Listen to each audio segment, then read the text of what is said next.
प्रधानमंत्री नरेंद्र मोदी ने उत्तर प्रदेश के बस्ती जिले में सांसद खेल महाकुंभ के दूसरे चरण का वर्चुअल उद्घाटन किया।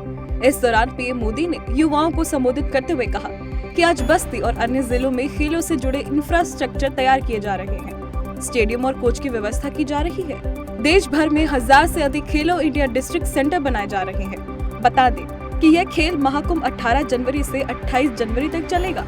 वहीं इस दौरान प्रदेश के सीएम योगी आदित्यनाथ ने कहा कि पिछले 8 वर्षों में पूरा देश और दुनिया एक नए भारत का गवाह बनेगा। बदलते भारत ने दुनिया को हर क्षेत्र में अपनी ताकत का एहसास कराया है।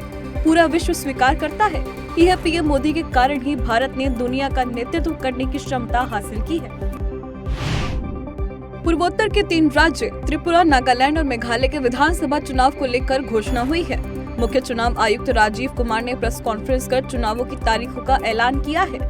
त्रिपुरा में 16 फरवरी को मतदान होगा, तो वहीं नागालैंड और मेघालय में एक साथ 27 जनवरी को वोटिंग होगी, जिसके बाद तीनों राज्यों में 2 मार्च मतगणना के बाद तय होगा कि इस बार किसकी सरकार बनेगी। बता दें कि नागालैंड विधानसभा का कार्यकाल 12 मार्च, मेघालय विधानसभा का 15 मार्च और त्रिपुरा विधानसभा का कार्यकाल 22 मार्च को समाप्त हो रहा है। पंजाब के पूर्व वित्त मंत्री मनप्रीत सिंह बादल बीजेपी में शामिल हुए हैं। मनप्रीत सिंह बादल ने राहुल गांधी के नाम 2 पन्नों का पत्र लिखकर कांग्रेस पार्टी से इस्तीफा दे दिया है। इसके बाद उन्होंने केंद्रीय मंत्री पीयूष गोयल की मौजूदगी में भारतीय जनता पार्टी का दामन थाम लिया है। इस दौरान केंद्रीय मंत्री पीयूष गोयल ने मनप्रीत सिंह बादल की तारीफ की। उन्होंने कहा कि मनप्रीत सिंह बादल देश हित को सर्वोपरि रखते हैं। ये पूरे समय देश और विशेषकर पंजाब के बारे में सोचते हैं। मनप्रीत सिंह बादल के पार्टी में आने से पंजाब की सेवा में भाजपा अहम भूमिका निभाएगी। पंजाब के गुरदासपुर में सीमा सुरक्षा बलों ने एक बार फिर पाकिस्तान की साजिश को नाकाम कर दिया है। बीएसएफ की जानकारी के अनुसार 17 से 18 जनवरी 2023 की रात में सीमा सुरक्षा बल ने गुरदासपुर के ऊंचा टकला गांव में एक पाकिस्तानी ड्रोन को मार गिराया है। वहीं गुरदासपुर डीआईजी प्रभाकर जोशी ने बताया कि बीएसएफ के जवानों को ड्रोन की आवाज सुनाई दी और जवानों ने लगभग 17 राउंड फायरिंग की, जिसके बाद पाकिस्तान द्वारा भेजा गया ड्रोन धराशायी हो गया। ड्रोन की तलाशी के बाद सुरक्षा बलों की टीम ने 4 चीन निर्मित पिस्तौल, 8 मैगजीन और 47 कारतूस को बरामद किया है। कोरोना वायरस के खिलाफ लड़ाई में बिल गेट्स फाउंडेशन ने मोदी सरकार की जमकर तारीफ की है। Bill and Melinda Gates foundation ने सीईओ मार्क सुजमैन ने कहा कि कोरोना संकट के खिलाफ भारत की लड़ाई ने एक सकारात्मक वैश्विक उदाहरण पेश किया है। उन्होंने कहा कि कोरोना के खिलाफ भारत की लड़ाई दूसरों के लिए एक मॉडल हो सकती है कि देश ने इतने बड़े पैमाने पर टीकों का निर्माण कैसे किया और उनको लोगों तक कैसे पहुंचाया। मार्क सुजमैन ने कहा, हमें भारत सरकार के साथ काम करने, सीरम इंस्टीट्यूट ऑफ इंडिया जैसे भागीदारों के साथ काम करने और उनकी मदद करने पर गर्व है।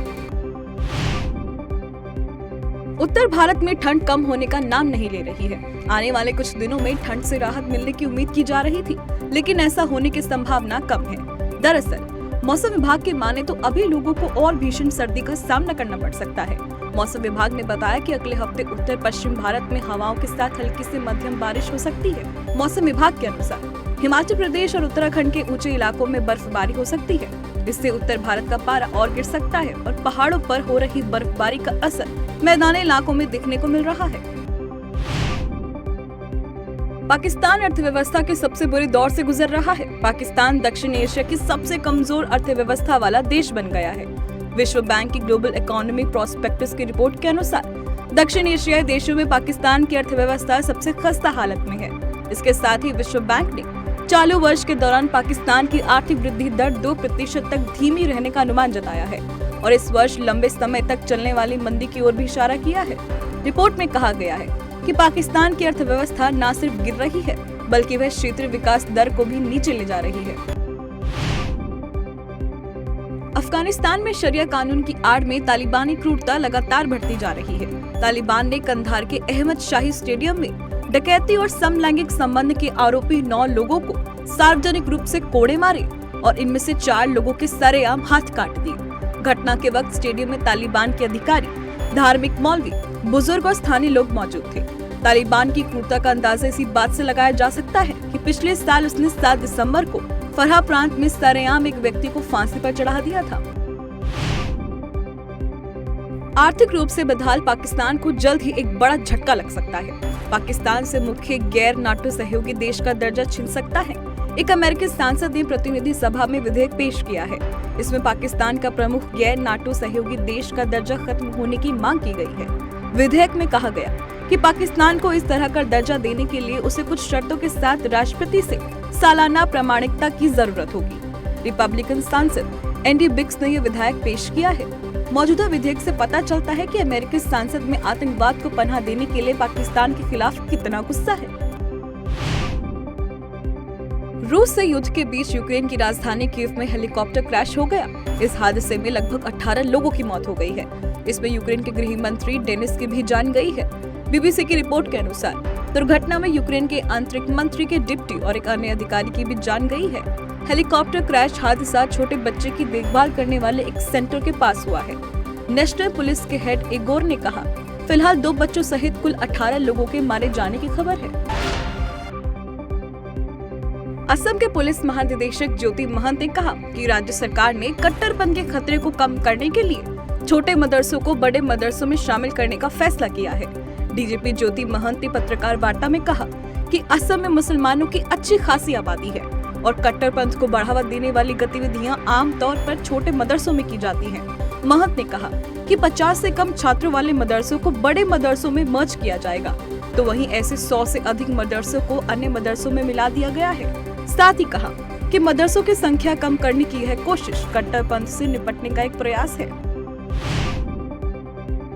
प्रयागराज में चल रहे माघ मेले में धर्म परिवर्तन की कोशिश के आरोप में एक मदरसा शिक्षक समेत 3 लोगों को गिरफ्तार कर लिया गया है। गिरफ्तार किए गए लोगों में से 2 ने कुछ समय पहले इस्लाम कबूल किया था। ये दोनों माघ मेले में धर्म परिवर्तन को प्रोत्साहित करने के उद्देश्य से संदिग्ध किताबें और पर्चे बेचते और बांटते पाए गए थे, जिसके बाद प्रयागराज पुलिस ने इन्हें गिरफ्तार किया है। एडीसीपी सतीश चंद्र ने कहा, गिरफ्तार किए गए लोगों में महमूद हसन गाजी, महमूद मोनिश और समीर शामिल है। पुलिस पूछताछ में आरोपियों ने बताया कि उन्हें धर्म परिवर्तन के लिए विदेशी फंडिंग मिलती थी। पुलिस ने आरोपियों के कब्जे से 2004 संदिग्ध इस्लामिक किताबें, 3 मोबाइल, 4 आधार कार्ड, 2600 रुपए नकद और एक डायरी बरामद की है। झारखंड के साहिबगंज में 1000 करोड़ के अवैध खनन के जरिए की गई मनी लॉन्ड्रिंग के मामले में ईडी ने साहिबगंज के डीसी रामनिवास यादव को सम्मन भेजकर पूछताछ के लिए एजेंसी के रांची दफ्तर में बुलाया है। डीसी रामनिवास यादव से 23 जनवरी को ईडी पूछताछ करेगी।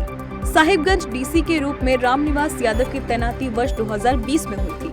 इसके बाद वहां भारी पैमाने पर अवैध खनन हुआ।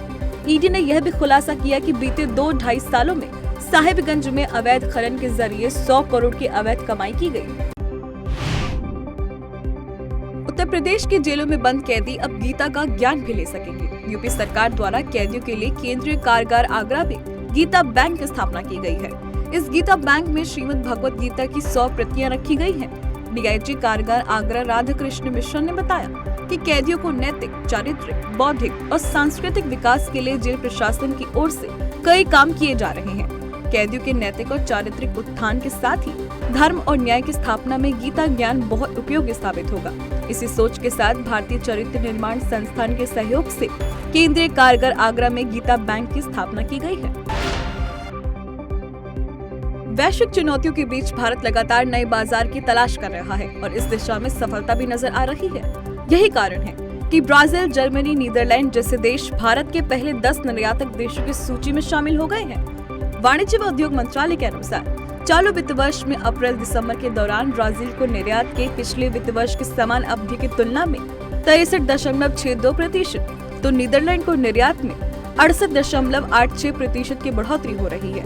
बता दें कि यूएई के साथ मुक्त व्यापार समझौते होने की वजह से चालू वित्त वर्ष में अप्रैल-दिसंबर में निर्यात में 15.40% की वृद्धि रही है। साउथ के जाने माने डायरेक्टर एस राजामौली एक बार फिर से अपनी धमाकेदार फिल्म RRR को लेकर चर्चा में है। बीते दिनों फिल्म के गाने नातू नातू को बेस्ट ओरिजिनल सॉन्ग के लिए गोल्डन ग्लोब अवार्ड मिला था। उसके बाद फिल्म ने क्रिटिक्स चॉइस अवार्ड हासिल किया था। अब इस फिल्म को एक्शन कोरियोग्राफी के लिए अवार्ड मिला है।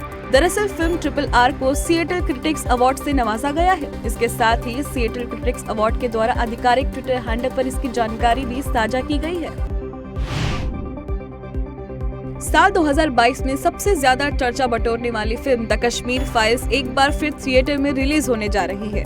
द कश्मीर फाइल्स के निर्देशक विवेक रंजन अग्निहोत्री ने अपने आधिकारिक ट्विटर हैंडल पर फिल्म के दोबारा रिलीज होने की घोषणा की है।